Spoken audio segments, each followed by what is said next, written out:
Министерството за труд и социјална политика информира дека на одржаниот состанок со Комисијата за заразни болести и представници на Министерството за здравство беше одлучено да се направи ажурирање на податоците за бројот на деца за кои родителите се изјасниле дека ќе посетуваат градинка.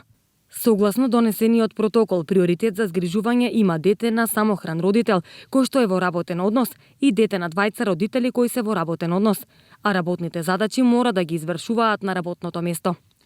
Информацијата ќе биде изработена врз основа на податоците од сите градинки, јавни и приватни, соодветно на доставените потврди од родителите. Министерството за труд и социјална политика во соработка со Комисијата за заразни болести има изработено протокол, оперативен план за активности во установите за згрижување и воспитание на деца по укинување на вонредната состојба, усвоен од владата на Република Северна Македонија на 29.5.2020 година и истиот беше испратен до јавните и приватните установи за деца, детските градинки за нивно постапување. Протоколот е објавен во Службен весник. Представниците на Министерството за труд и социјална политика појаснија дека протоколот е прифатен од страна на сите градинки и истите ги прилагодуваат групите согласно насоките.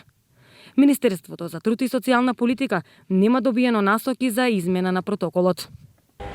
Се наоѓаме пред една од градинките во Струмица. Се уште не се знае дали од 1 септември ќе бидат отворени вратите на градинките и кои ќе бидат новите протоколи доколку тие се отворат.